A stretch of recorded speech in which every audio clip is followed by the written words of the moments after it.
Anyway, when I watch this, I'm reminded that our perspective is our version of the story, right? If I had about 10 of us, or however many, 5 or 6 of those kids, and I had 5 or 6 of us grown adults, right, to tell that same story, it would look completely different, and it would not be as funny, would it? we're not quite as funny as they are. But our perspective is our version of the story, right? And I know a couple weeks ago, if you guys were with me a couple weeks ago, we talked about our story and how it's your perspective and that kind of thing. Well, the same is true with the Gospels, right? And if you're new to this thing, the Gospels are the first 4 books of the Bible, right? Or first 4 books of the New Testament, excuse me. So Matthew, Mark, Luke, and John. And we know that those were actual men, okay? And we're going to talk a little bit about them, but obviously we've been studying Mark. But they were mere men, okay? And they had a perspective of the story, right? Of the life of Jesus. A lot of times when, and I would encourage you, if you have a friend or a family member who comes to know Jesus, and one of the first books that they encourage new believers to read is John. But I highly recommend all of the Gospels. You're basically reading, right, the story of Jesus and who he was here on the earth. Well, when I went back and I thought, well, I'm going to look at, because we are, probably should have said that at the beginning, we are going to be in Mark 8, just 1 through 8, just the first 8 verses, not 8, 16, just kidding. We're not going backwards. So Mark 16, 1 through 8. So when and in your Bible, it may say the resurrection, Jesus' resurrection, heading, that kind of thing. So I thought, I'm going to go to the other 4 Gospels and look at what the resurrection story looks like in the other 4 Gospels. I'm sure that at some point in my life I've read that, but I wanted to be reminded of that. So I go back to, and I go through each one.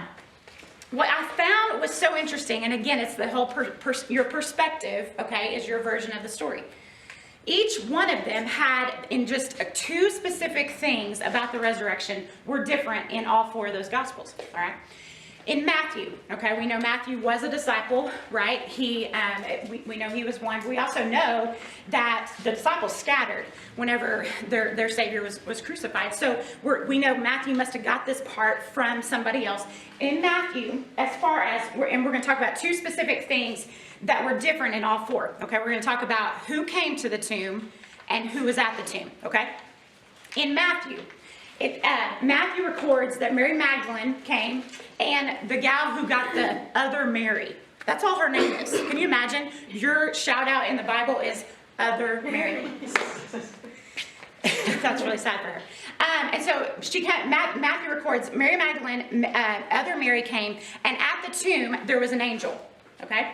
So we go to Mark, okay? If you go to Mark, we're there at Mark 16, right? The women get a shout out. Mary Magdalene came. A girl named Mary, mother of James. All right, so probably other Mary. She probably really did have a son. And then a lady named Salome. All right, they're the 3 that come. All right, and who is at the tomb with that one? There's a man. Nothing about an angel. Okay. So I keep going. Luke. Okay, we know Luke wasn't a disciple, and he got his from secondhand, right? Who comes to the tomb in Luke? Luke's telling of the resurrection. Mary Magdalene, Mary, Joanna, all right, Mary, mother of James, again, and other women. Okay, man, they didn't even get their names; they just got other women, all right. So Luke says there's a whole group of people, all right, or a group of women. And when they come to the tomb? Who's at the tomb? There's 2 men. Okay, not an angel, not 1 man, but 2 men. All right, and then John, the last one. That dude doesn't even mention a woman coming to the tomb, all right? We don't see that until a little bit later. He mentions just Mary Magdalene, and he mentions their 2 angels. So you talk about confusing. I'm like, is it 1 man, 2 men, 1 angel, or 2 angels, right? And Mary Magdalene's the only consistency in that. Again, your perception is your version, right?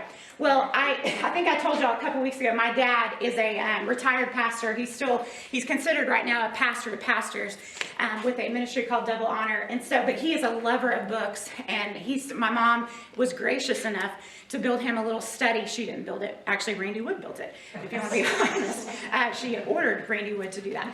And but he has a study in their home right now.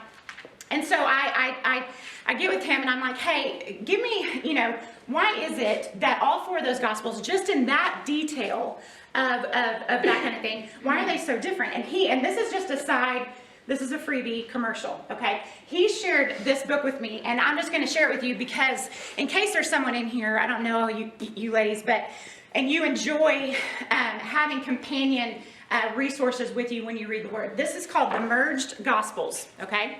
The Merged Gospels. It's by a guy named Gary Crossland, okay? And I'll leave it up here if y'all want to come snap a picture of it.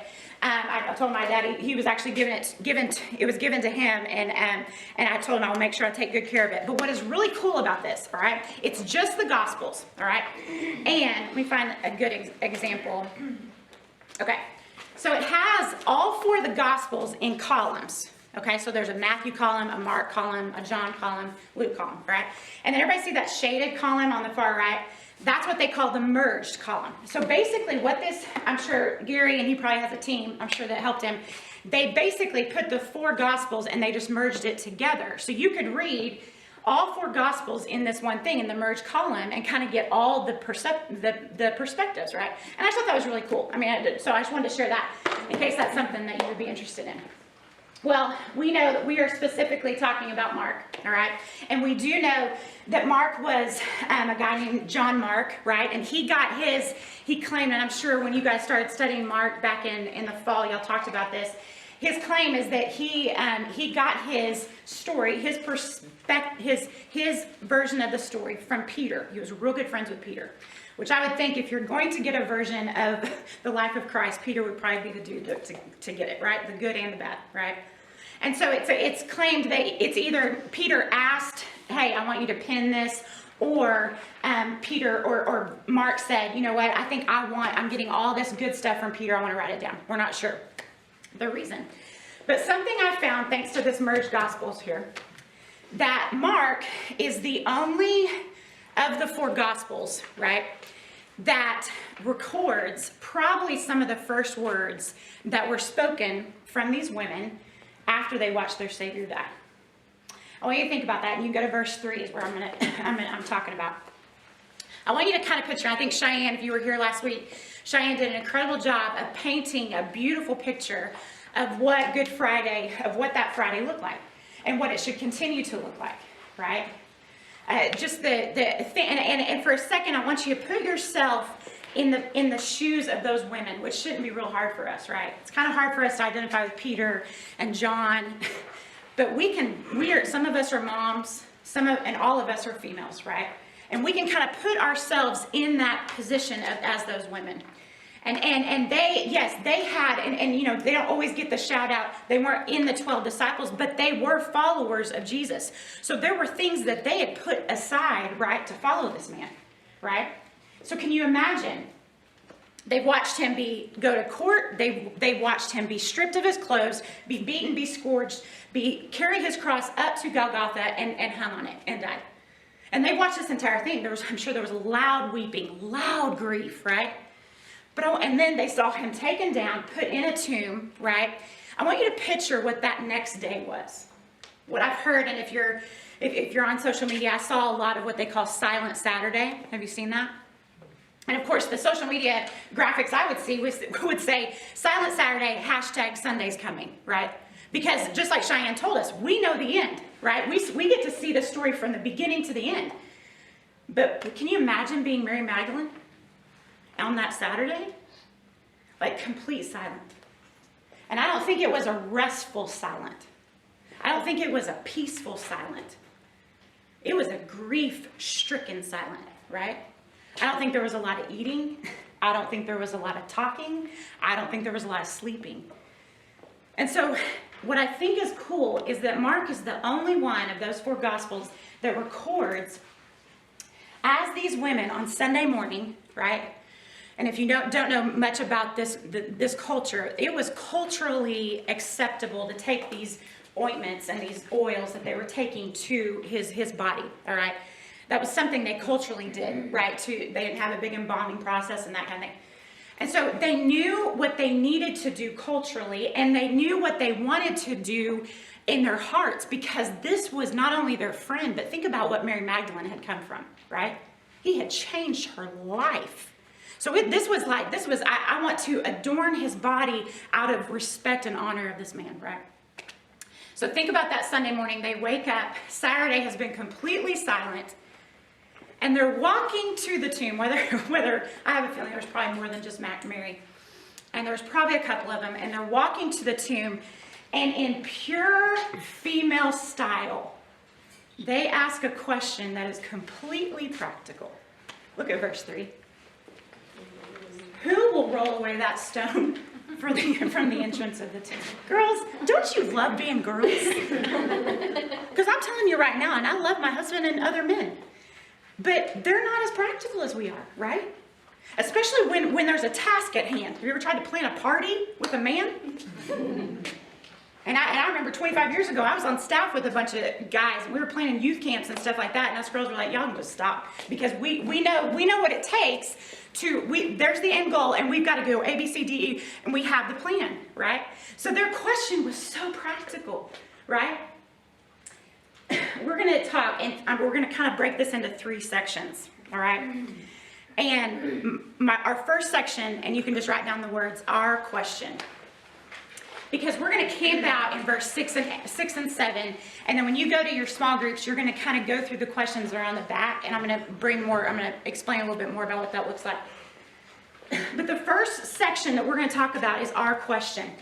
These ladies had a very practical question. How are we going to get that stone? We haven't even thought about that. What is your question?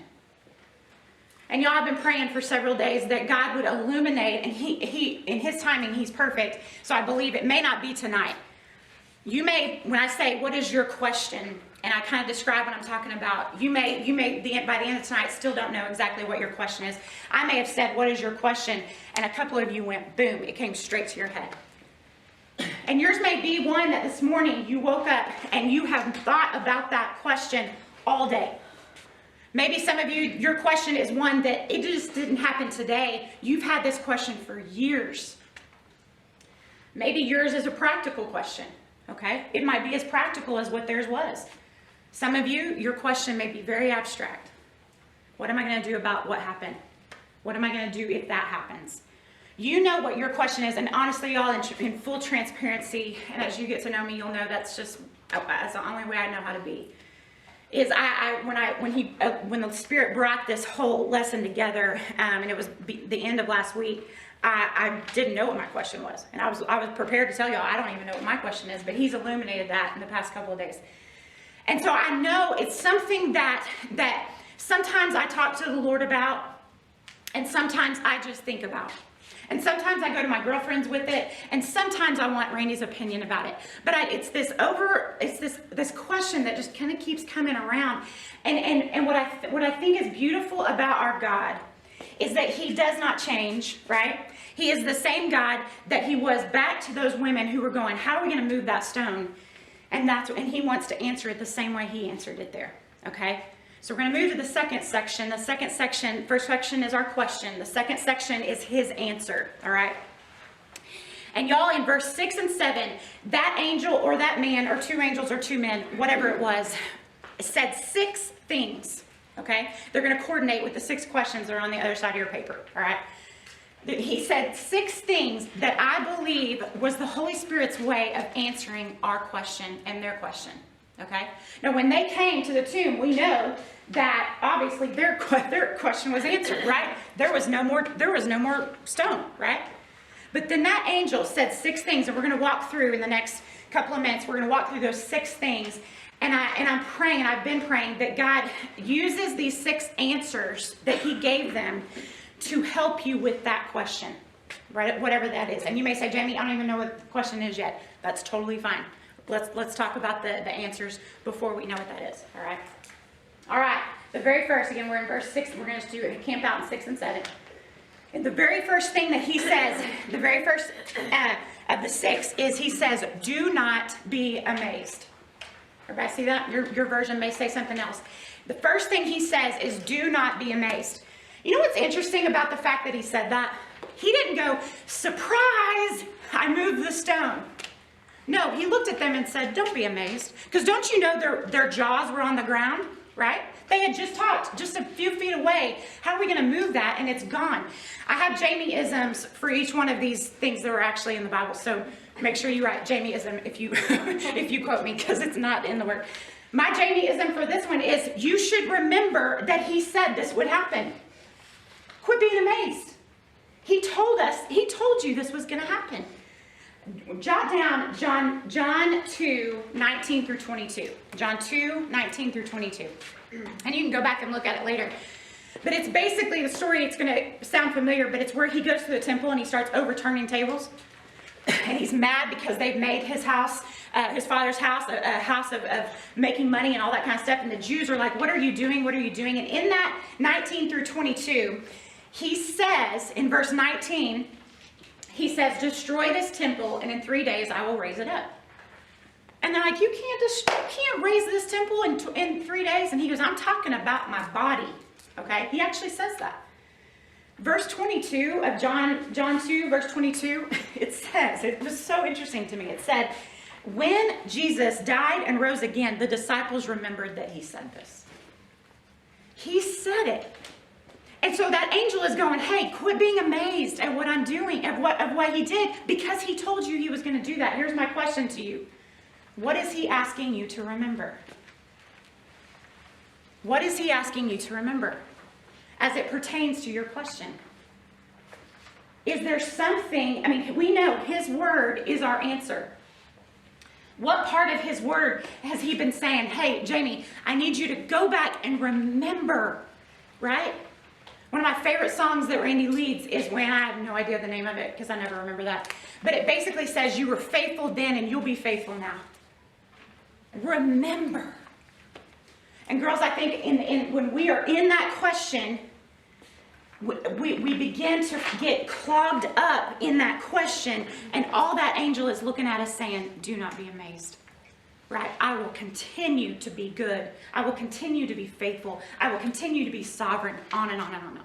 Right? All right, second thing he says, do not be amazed. The first one. The second one, he says, you are looking for Jesus, the Nazarene, who has been crucified. Okay? Here's my Jayme-ism for this one. No mistaking who he is and what just happened. You know, when I read that, you're looking for Jesus the Nazarene who is crucified. I kind of want to put a hashtag, duh. Yes, we know that, right? That's why we walked with these oils. We knew who we were coming to anoint, and we absolutely remember what happened 2 days ago, right? I don't think the women necessarily needed a reminder of who they were coming to anoint. But you know what I think they did need? They needed a reminder of who they were worshiping in that anointing. And that's my question to you. Do you need to remember? Do you need to be reminded of who you worship? Or has that question, and again, it may be, like I said, whatever it is, you may say it's not a distraction, but has it started to get in the way of who you worship? Do we need to be reminded of who we worship? Does your question leave any room for doubt of where your allegiance lies and who is in control? Or has it brought up enough doubt in you that not only can I not remember those things like in the first one, but I don't even remember who's in control? All right. Third thing he says. Again, I think we're still in verse 6, right? Third thing he says is he said, he isn't here. He's risen. Y'all, for some reason, that one, and I love that verse, Mark 16:6. He isn't here. He's risen. We have a letter board in our apartment right when you walk in our door. And I've always just had something, you know, and I thought, I'm changing that when I do it, because I love that thought that he's risen. He isn't here, right? So practical. So there, my Jayme-ism for that is, he just gave them the truth that changes everything.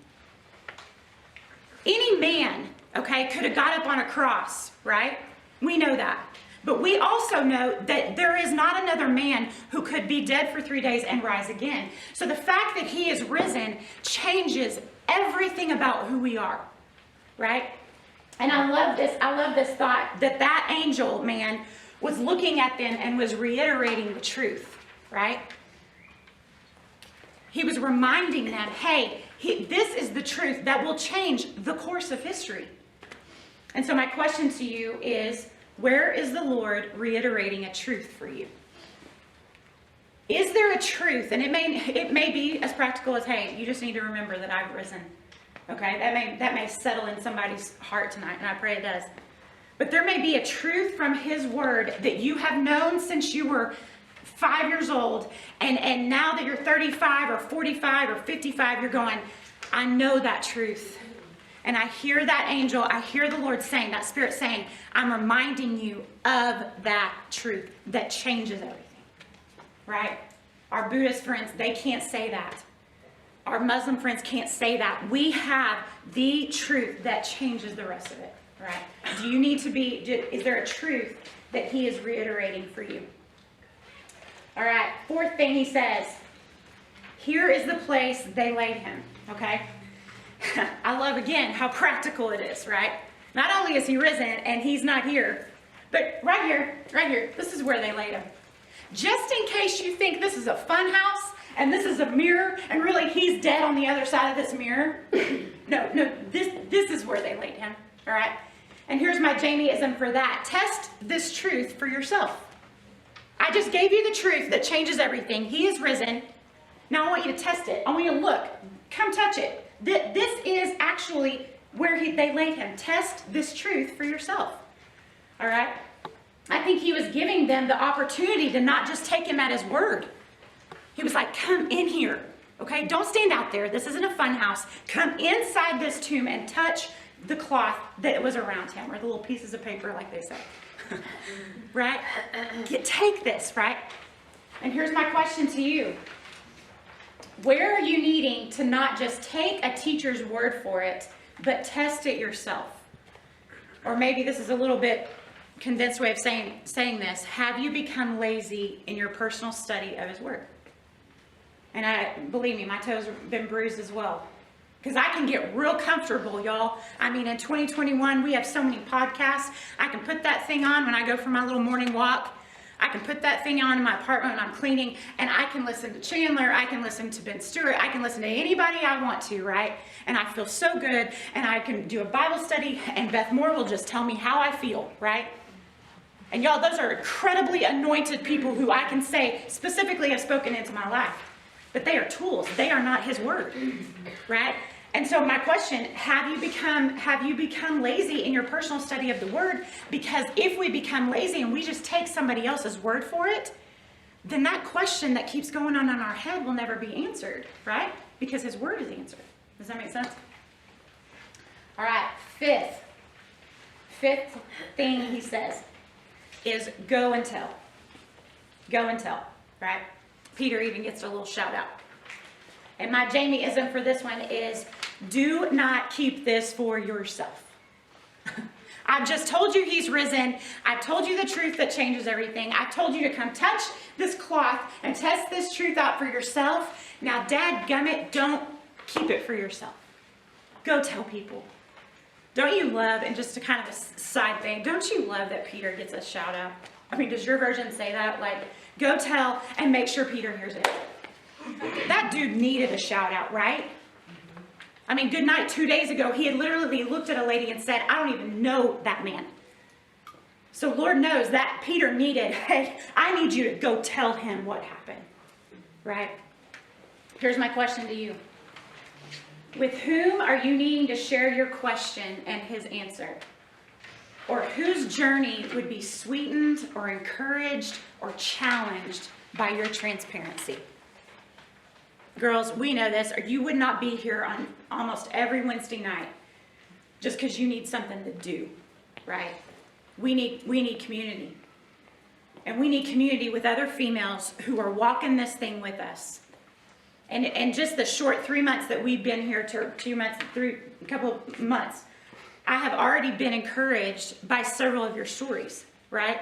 Something you said, something either Ann or somebody, Cheyenne, or in some kind of group, I've heard things and I've been like, that just challenged and encouraged my journey.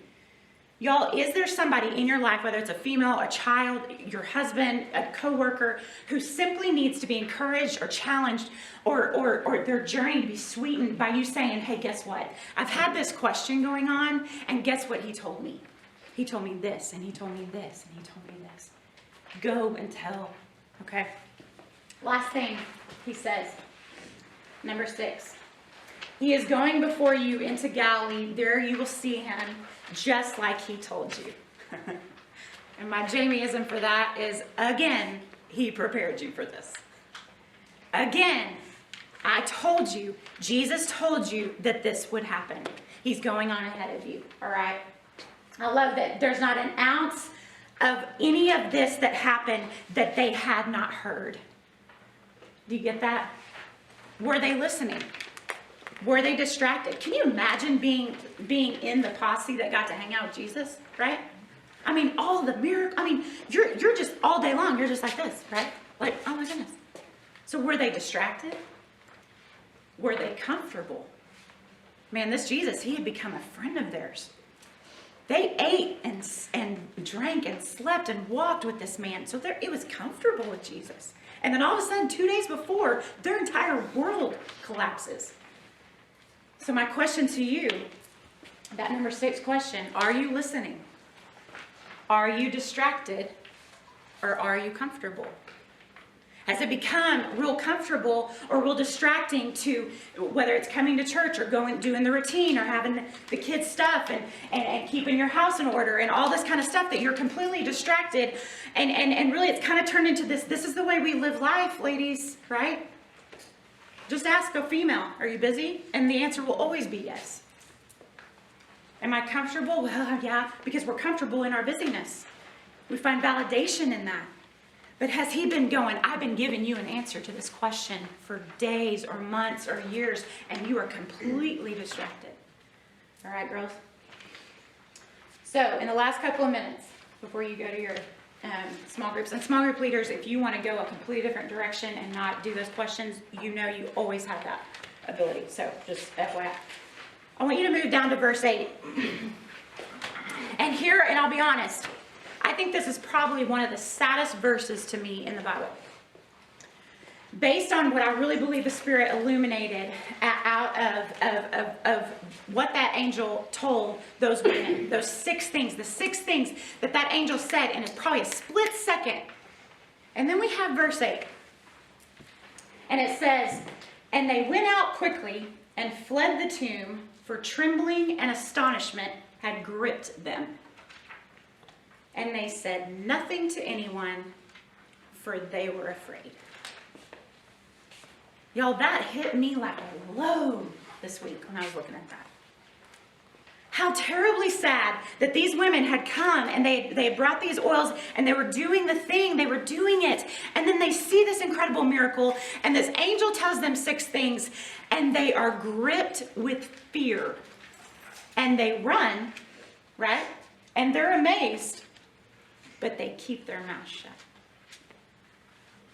Girls, I'm going to encourage us to make our response different.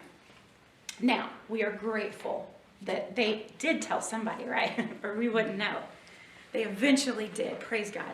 And Jesus appears and they're like, see, we told you. And we know that part. And we'll study, we're going to talk about the rest of Mark next week. But I really want to leave that heavy on you because I'm sorry, I'm sharing that heaviness with y'all. Because that left me heavy. How many times have I been given 6 incredible ways to deal with all of this stuff that's going on and all the stuff in my head and all this kind of stuff. And I've been given 6 incredible ways and I walk away in fear and I'm paralyzed to tell anybody. Who is it that you need to share this with? Who is it that you need to talk through? And maybe that's what the Spirit's telling somebody is, hey, no more are we keeping this question quiet. No more are we keeping this issue quiet. We're in community and we can tell, all right? Or maybe you've had victory over a question. Maybe there's somebody maybe that's the way the Spirit's moving, is he has given somebody in here the answer and he has taken care of a question and you need to go out just like those women and dadgummit run as fast as you can to tell somebody.